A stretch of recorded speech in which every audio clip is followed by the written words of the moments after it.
एक बड़ी ही सुंदर घटना आपको सुनाता हूँ, रामायण के प्रसंग की घटना, और बड़े ध्यान से सुनिएगा। कुछ जब श्री राम जी को वनवास हुआ तो वनवास की ओर जाते वक्त बीच में सरयू नदी जो है पड़ी। अब समस्या ये हुई कि इस सरयू नदी को पार कैसे किया जाए। तो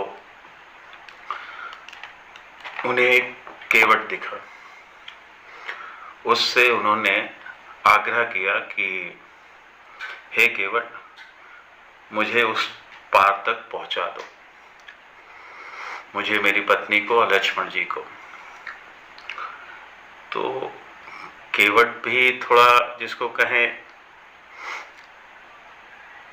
उसके अंदर प्रेम भाव कहें या कहें कि प्रभु की कृपा पाने का उसने एक मौका देखा, तो उसने भी बड़े प्रेम से कहा कि प्रभु, मैं आपको जानता तो हूँ, लेकिन मैंने ये भी सुना है कि आपने एक बार किसी शिला के ऊपर पैर रखा तो सुंदर नारी में बदल गई। इस पैर में जरूर कुछ है, इसमें कोई ना कोई जादू टोना है या कुछ है। मेरी नाव तो लकड़ी की बनी है, कहीं इसको आपने छू लिया तो मेरी तो नाव ही चली जाएगी। मैं क्या खाऊंगा, मैं क्या पीऊंगा, ये मेरी रोजी रोटी है। अब श्री राम सारा कुछ देख रहे थे, वो मुस्कुराने भी लगे। उसने कहा कि पहले मैं देखूंगा आपके पैर पखार के, यानी धुल के, कि इसमें कोई जादू टोना तो नहीं है। अगर मुझे लगा कि हाँ ठीक है, तभी मैं आपको अपनी नाव पे चढ़ने दूंगा, नहीं तो मेरी नाव तो समझ लीजिए गए। अब प्रभु मुस्कुरा रहे थे उसके भाव देखकर कि यह कितने सहज ढंग से मेरी कृपा को पाना चाह रहा है। उन्होंने कहा, भाई जो तुम्हें अच्छा लगे, तुम्हारी नाव न जाए तुम वही कर लो। तो वो एक बर्तन लेके आया और बर्तन में श्री राम जी के पैर पखारे। पैर पखारने के बाद जब एक पैर उन्होंने बाहर निकाला अपना, तो वह मिट्टी में फिर सन गया। तो उसको थोड़ा दुख हुआ। उसने कहा, प्रभु, आप मेरे सर के ऊपर अपना हाथ रख के खड़े हो जाइए। आप एक पैर पर कितनी देर तक खड़े रहेंगे, आपको दर्द होने लगेगा। मेरे सर के ऊपर हाथ रख के खड़े हो जाइए और एक पैर पर आप रहें ताकि आपको सहज लगे, पैर आपके गंदे ना हो। प्रभु ने वैसा ही किया, उसके सर पे हाथ रखा। वह एक साधन था प्रभु की कृपा को पाने के लिए। उसने उनके पैर पखारे, उसके बाद उनको अपनी नाव से उस पार लेके गया, सीता जी को, लक्ष्मण जी को, सभी।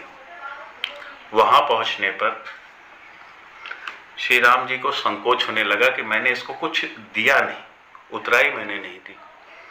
अब सीता जी ये सब कुछ देख रही थी, तो उन्होंने अपने पति का मान बचाने के लिए अपनी उंगली की अंगूठी श्री राम जी को थमा दी।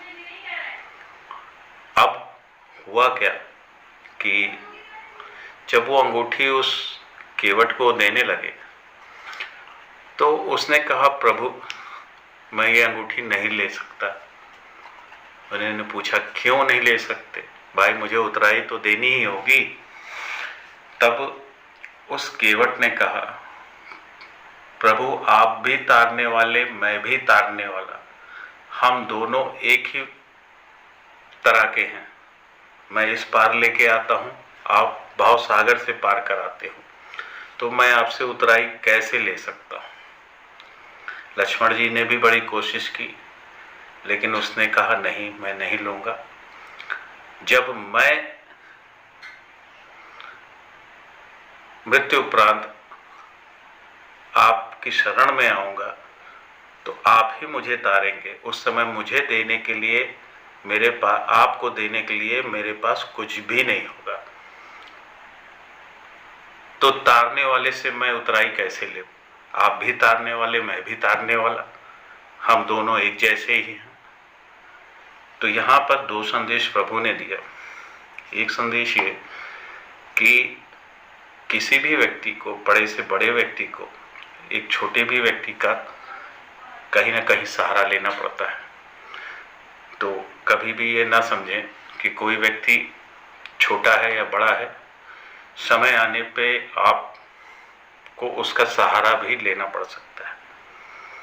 दूसरा ये कि प्रभु की शरण में ही आप भवसागर पार कर सकते हैं। यह जीवन का जो सागर है यह अनेक कठिनाइयों से भरा हुआ है। आप उसकी शरण में रहेंगे तो अवश्य जीवन को सहज ढंग से पार करेंगे। इन्हीं बातों के साथ मैं अपनी बात खत्म करता हूँ। आप लोगों का बहुत बहुत धन्यवाद।